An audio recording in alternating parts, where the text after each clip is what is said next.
అయితేనేం ఆదిలాబాద్ జిల్లా రాజకీయాల్లో చక్రం తిప్పిన నేత ఆయన. రాజకీయ అనుభవం కొంత అయినా కాంగ్రెస్లో ఆయన చెలాయించిన అధికారం అంతా ఇంత కాదు. ఎంతలా అంటే మొన్నటి ఎన్నికల్లో జిల్లాలో 6 స్థానాల్లో తన వర్గానికే టికెట్లు ఇప్పించుకునేంతగా.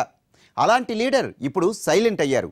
అధికార పార్టీ కండువా కప్పుకోవాలని తహతహలాడుతున్నారు. మరి ఆయన ప్లాన్ వర్కౌట్ అవుతుందా?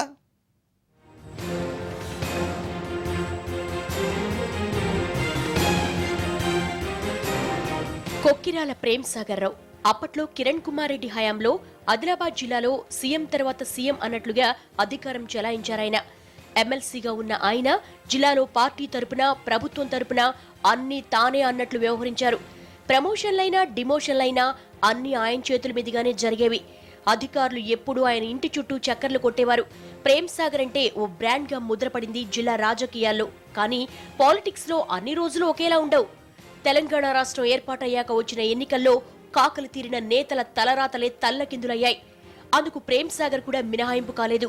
2014 సార్వత్రిక ఎన్నికల్లో ఓటమి తర్వాత జిల్లా రాజకీయాల్లో అడ్రస్ లేకుండా పోయారు ప్రేమ్ సాగర్.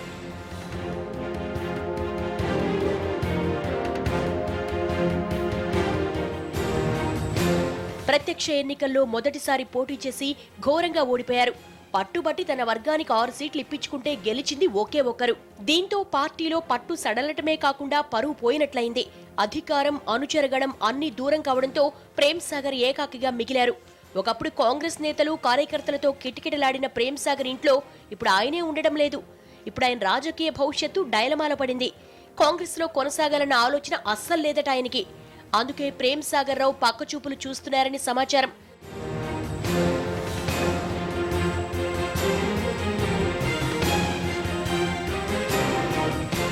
ఇన్నాళ్లు పవర్ ని ఎంజాయ్ చేసిన ఆయన ఇప్పుడు అధికార పార్టీ వైపు చూస్తున్నారని తెలుస్తోంది.